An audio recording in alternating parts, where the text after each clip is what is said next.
There's 5 air quality monitoring stations out there currently that are measuring background air quality. The data that was collected up to the EIS has been used in the EIS to consider the baseline air quality that's existing before the project. There are lots of air pollution sources in Sydney, not just motor vehicles, for particles, which is one of the main air pollutants that people are interested in. Wood heaters are a big source. It's relevant to know that, but jumping straight to the changes in air quality because of the project. This is I apologise, air pollution's got a lot of different pollutants and a lot of different averaging periods. I'm going to pick a main one and concentrate on that to demonstrate the change in air quality from the project. This is the change in annual average PM2.5 with the project in 2021. On these figures, the green areas are a reduction in concentrations of PM2.5, and the purple, which you can only just see here, around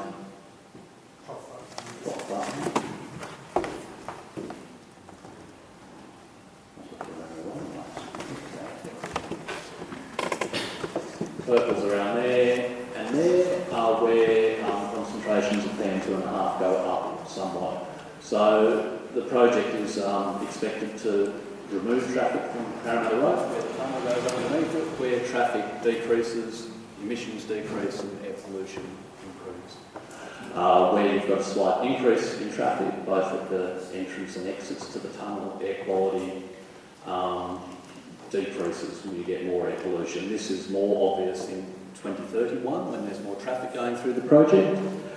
You can still see that there's reduction along Parramatta Road, and down there's significantly more of an increase in emissions of air pollution up there, and has already been foreshadowed with stage 3, and this is including stage 3 in 2031, you get an improvement in traffic and air pollution through the local streets of Leichhardt as predicted. The air quality assessment includes a whole range of other pollutants and other averaging periods, but this is one of the main ones and is very useful in telling the story. Predictions were made at over, at over 10,000 individual locations. That's what all of the dots on the maps are there. Also, detailed predictions were made at 31 community receptors where we predicted the full time series of 8,760 hours over a year of what the air quality would be. This is a summary of those results at the community receptors that shows the relative contribution from the different sources. On these figures, the blue is background, so that's what the level of air pollution would be if you were, I don't know, standing in Callan Park or, you know, some nice green area removed from a busy road in Sydney. The red is the contribution of nearby busy roads, so roads where the project changes traffic and roads where they don't. The black on top, because people are very interested in the change in air quality due to emissions from the stacks. The black up the top is the change in air, is the amount of pollution that people breathe due to emissions from the stacks. So you can see that the stacks change air quality at the community receptors a very, very small amount. It's dominated by what's already there, with a significant contribution from nearby busy roads and a very small contribution from the stack. If there are questions on that, I'm happy to take them later. Terry, how can you tell us that a road project which increases traffic and will induce traffic all throughout Sydney will reduce air pollution? It just doesn't seem to make any sense to me. Okay. Question to the Speaker.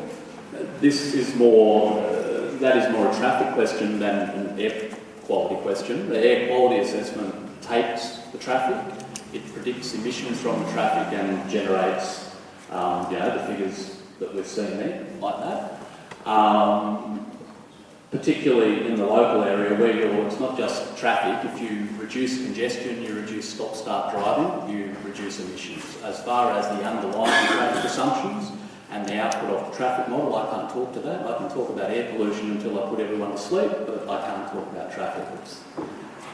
That's a generous offer. We've got the gentleman here. Can you explain what PM is? Is it a pollution meter? Oh, sorry, PM is particulate matter. So that pollutant that we're looking at there is annual average PM 2.5. That's fine particulate matter of less than 2.5 microns. It's much, much smaller than the size of human hair. It's the main pollutant that people are interested in because it can breathe it deep into your lungs. It's ubiquitous in Sydney because it's formed whenever you burn stuff. Okay, what we're going to do here is interrupt the very professional presentations to start taking questions from the floor. Now I'm going to ask Terry to remain up here. I'm going to ask Ken Welsh, our traffic analyst, to come down, and maybe Ellie, if I could ask you to circulate with the microphone. Ellie, put your hand up. This is Ellie. She'll have the microphone, so if you get your hand in the air and you get the call, she'll come around with the microphone for you, unless you're very good at projecting. I've got Terry and Ken up here. I'm also happy to take any more political questions that you would like to know about the council's position. So I've got the woman down the back, the gentleman here, and the gentleman here. Yes? Could you tell me where exactly that purple part of this slide, in terms of location, where is that? Terry, that's for you. Yeah, I can. Effectively, it's about Hamish Bay Drive. That's the that red is the Western Ventilation Building. You recall on the drawing that was at Underwood Road, so it's about about a kilometre probably west. So that's around about Hamish Bay Drive. So that's open runway. Thank you for that. I had the gentleman here and then the gentleman here. Yeah, I've got two things that I'd like to just bring forward. Firstly, we wouldn't be here if we didn't recognise what's already there as a turkey. Everyone's talking about 2012, but it's a turkey because of governments. 10, 15, 20 years ago, government changed, all the property was sold. How can you give us a guarantee, or how can anyone give us a guarantee that the same thing won't happen again? And the second thing that I'd like to say, everyone's talking about Parramatta Road. Has anyone driven around Leichhardt down Marion Street at Christmas time? Or tried to turn up Norton Street on Saturday? Norton Street doesn't go anywhere except Parramatta Road. You can take half an hour to turn onto Norton Street if you're heading westbound. So, how is this going to make as a community, how is this going to make our traffic in the local community better? So I'm going to put that to both Terry. Good question. Very good question. I'm going to put that to both Terry and Ken. So Ken, the specific question for you is about more detail about what we think the impacts will be on Norton Street and Marion Street. You go first. I'm going to cover this two ways. I'm going to talk a little bit about stage 3 for a moment, if I may, which is, as we said, this is a stage project. I can't talk for what's happened in the past. What I can say is we have a contract left for stage for the widening. It's under construction. You can see it today. You can see King George's Road happening today. You can see the refurbishment the reinstatement of the tip at St Peter's is happening today. I've mentioned to you that the EIS will be out on display shortly for stage 2, and there is a preferred contractor selected, and there is an alignment out in the public at the moment. In respect to stage 3, I can confirm that an updated WestCONnex business plan has been completed, including stage 3. It is with government, and we expect it to be out on public display before Christmas. Will we find out about the route then as well? Yes, there will be a concept route in that, and there will also be, as I said, it's a very encompassing document. I haven't actually read the document myself, but the document is with government, it's being considered, but I'm told it will be out in the public domain for people to comment on and give information around certainty and dates and times. Sitting here today, as I said, we are constructing work for stage 3 today, not just us, but also on the stage 2 project. And government is a bit of information we put out there showing it. So that's thank you for that. Now, in respect to the traffic issues, the local traffic issues, I might ask Naman to come up here and can talk a little bit about some of those local traffic issues. No, you're going to get one speaker per answer from WestCONnex. So I'll leave that. If you want to answer the question, that's fine. If not, I'm going to go to Ken. Well, on the traffic, I'd like to call our traffic guy to answer the question. I want to make sure that everyone gets to answer their questions. You're the head of the project. You're here to answer the questions. If you want to hand over to Ken, that's fine, but we're not going to have multiple speakers from WestCONnex answering every question. Ken, over to you. Well, what I will say, I'm a non-traffic expert. What I will say, we have got traffic modelling done. It is in the EIS in respect of major thoroughfares. There will be some increased traffic during the stages down on Parramatta Road. We've looked at some of the local streets, Marion Street. What I can say, one of your concerns in respect to Ramsey, I think it was right to Ramsey, there's no material impact. There's no material impact with having it in there. Yeah, there will be some increased traffic, as I said, between the stages around Norton Street. But one of the things I would like to point out is that RMS do have an obligation to look at local traffic impacts. I mean, we're building a major project. There will be versional local impacts. And RMS, and it's in the EIS, has an obligation to consider what they are and what remediation is required. Okay, thank you for that. One of our concerns is that RMS is not the Sydney Motorway Authority, and having dealt with RMS quite a bit, they tend to be fairly authoritarian in their approach. Ken, can you talk to us a little bit about the current state of play in terms of congestion on Norton Street and Marion Streets and how that's likely to be affected by Stage 1B? Yes, definitely. The Marion Street question is definitely one that we've got a concern about. While we're told there was modelling of the internal network, we don't have any analysis of the internal network in terms of the actual traffic impacts, the saturation of the intersections. What we do have is that the Parramatta Road Norton Street intersection in 2012 was operating at level of service D and E during peak periods. E in the AM, D in the PM. With the proposal, it's anticipated that that will go to a level of service F and E. So, as the Mayor said, F is basically a parking lot. So our concern is while that intersection grinds to a halt, as you said, Christmas periods, particularly peak periods like that, Norton Street becomes major congestion. Saturday mornings are, across the whole of the LGA we have concern on Saturday mornings. So the concern is as the congestion increases on the surrounding road network, so Dockroyd Parade and Parramatta Road, then increased traffic will be internally, and you also have the issue that with level of service F, the intersections won't clear, and we have buses going through that intersection. Okay, thank you for that. I've got the gentleman in the third row, then I've got Councillor Channels. Just a short comment. You said that, I think it was around the Concord area, where the thing is happening, there's going to be covered environment and the loads are going to be covered, etc. when they leave the site. This is not happening in St Peters, where asbestos is being moved by WestCONnex at the moment. My question is ACOM. This company is the one that's on the traffic analysis in the EIS. ACOM has been fined $280 million for incorrect traffic analysis in Brisbane. Also, it has a number of other aspects that WestCONnex is involved with. Why was ACOM selected for this? It seems to have a very bad record and a conflict of interest. And was any other companies considered for the traffic analysis, which is crucial for this whole project? Okay, thank you for that. Very good question. Now, Terry, I don't want to cut across you, and I don't want to cut you off from providing information. You'll get to make the call at the start of each question whether you're going to give the answer or one of your officers is. It just won't be two of you. So is this you? Yeah. Excellent. Go for it. Very easy to answer, and it's not an ACOM model, it's a Transport for New South Wales traffic model. It's got an ACOM on the thing, source ACOM. In the AIS, all the traffic charts, the tables. So the traffic model is a New South Wales Government Transport for New South Wales model. It does all the inputs. We've got a lot of different consultants working on the project. It's not an ACOM model. But it's got source ACOM on your document. It says that on the table. On the EIS. I've answered the question. Okay. Sorry, just a clarification. Is ACOM working on this project? We do have ACOM consultants. What are they doing? They're working on the EIS.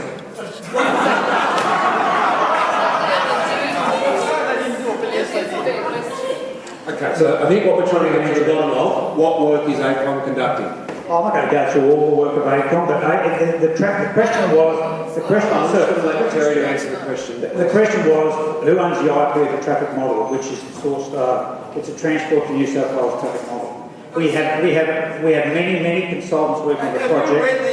Doing concept design. Sir, I think you've won the battle and you've asked some good questions, but if I allow the meeting to be conducted in a way in which there's constant interjections, it won't be a successful or democratic process. So I've got Councillor Channels. Sorry, I haven't actually had an answer to the question. What work is ACON doing on the EIS? ACON have been doing drafting work on the AIS. They've done some of the study work. You know, things. What studies? I'm only allowed to have one person. I've got my EIS man here. He can tell you exactly what they're doing. If I want to. Yeah, fine. We'll invite him up. I'll use the chair's authority. Terry's right. The strategic model which is used to undertake the traffic assessment is a Transport for New South Wales model that provides all the inputs to the traffic assessment. ACON have been involved in doing the operational traffic assessment, but they use the Traffic for New South Wales model to undertake that assessment. They've also been involved in the biodiversity, the social impact study. They were the lead EIS consultant in preparing the EIS. Okay, thank you for that. I've got Councillor Channels, then the gentleman here, and then the gentleman in the first row of the second section. Look, I think it goes without saying I've got a number of great concerns which I'm pretty sure are shared by most of the people behind me, and I won't go into all of those, but since we've got the air quality study up at the moment, one of those ones, and I think going back to the previous slide, I think was 2021, if we're back there, which shows, which might be a little bit invisible to people, but the purple sections that acknowledge the air quality issues, which are basically around most of our municipality from the look of it, from what I can see from here. Would that be correct, that the major increases there in the purple are mostly around our municipality? I'll call on Andrew in case there's some more questions. You're getting the hang of it, that's good. The increases there are small in scale and location. Okay, but the main ones there are purple, and that's with this stage of the project. My question, and I've got two questions in there.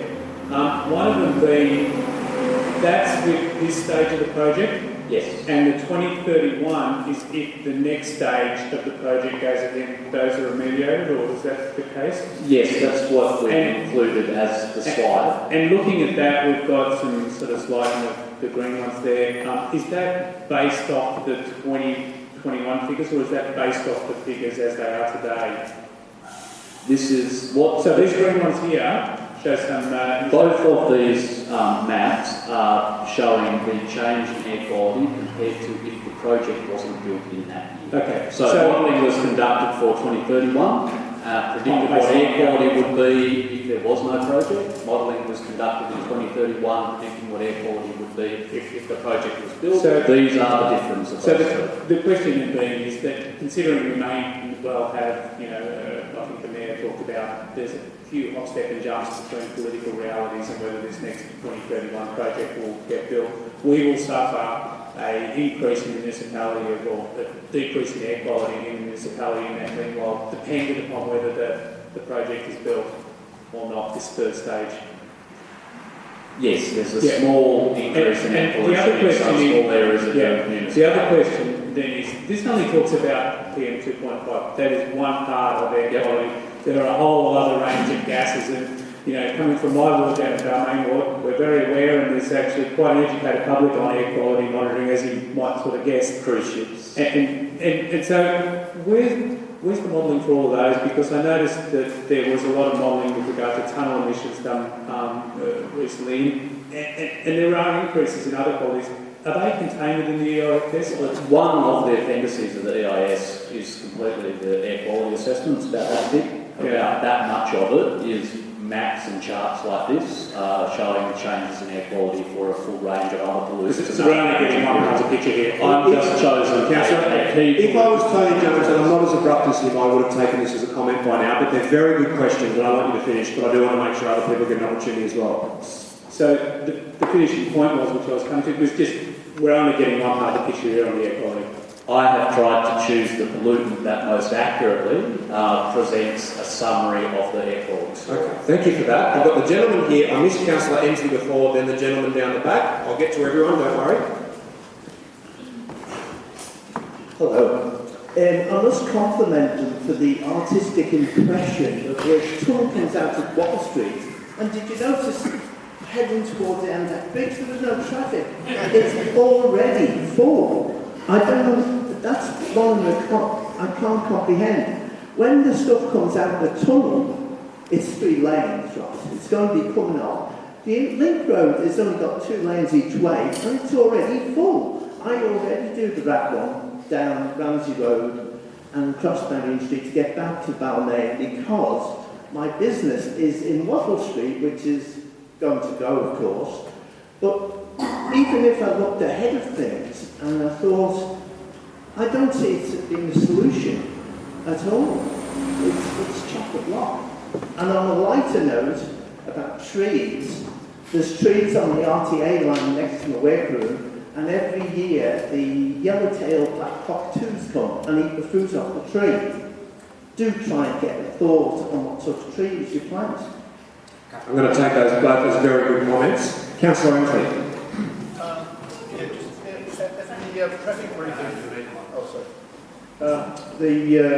The report released by SGS City of Sydney in April looked at the impacts or the efficacy of the WestCONnex project with 3 stages up to 2031, whatever it is, in relationship to its effect on the whole network of Sydney. And it found a very marginal increase in capacity in terms of the measures such as the critical measures in terms of travels, length of trip, average length of trip, average time of trip, numbers of trips, vehicle trips right across Sydney. So that would seem to be very critical. Given the scale of the project, then it seems an appropriate level of analysis to look at the impact right across the Sydney metro. At the council's briefing, I asked if you could provide this comparable material so that we could evaluate with the resources that you have at your disposal. I haven't received that yet. When will we be receiving information on those lines? I wouldn't mind having Amon talk about broader traffic stuff, but if I can, with your perseverance in respect to that stuff, with the overall WestCONnex business case coming out, that's a better document, and that's the document cover the more broader Sydney context. We are preparing. Been in hiding for quite a while. I've just told you that the document will be out on public display, we expect before Christmas or certainly in the coming months. That's what Bernard advised, that's with government. That's not your decision, I accept. If you would like, I can get on up to have a talk about some of the more broader traffic questions if you wish. So is the answer to Councillor Ensley's question about the information that he's requested that it will be in a business case later in the year? That'll be the broader question you want to be the business case out of this year, but we are preparing a response for you at the moment to cover what we can cover at the moment. Okay, thank you for that. I've got the gentleman over here, the gentleman in the white and red shirt down the back, then this gentleman. I'd just like to make a quick comment about the gentleman here's question about the role of ACOM consultants, because the WestCONnex authority seem to be downplaying the role of ACOM, who have indeed announced that they're not going to be doing this sort of work in the future. All I can say is I've read that section of the EIS, the detailed section on traffic, and it is accredited to ACOM, and their name is on the inside page. So they may not have used their model, they may have used the WestCONnex authority's model, but their name is down as the consultants who wrote that particular appendix. And they also wrote the appendix on greenhouse gas emissions implications of this project. And I know that because they told me that by email last week. My question is about the business case, though, having made that point. The business case, I was going to ask you when's it coming up. You've answered that question, thank you. But my follow-up question is, why has it taken so long? This project was announced 3 years ago, you told us, and may well have been in the pipeline before that. So let's say 3 years and still no detailed business case. Why is it taking so long? Fair question.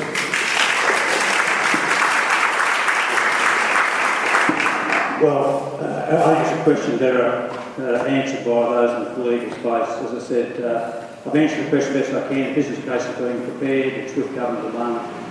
The updated WestCONnex including stage 3 will be out before Christmas. To be fair, I mean, we're all dissatisfied about it. Tony had promised before coming to government that any infrastructure project worth more than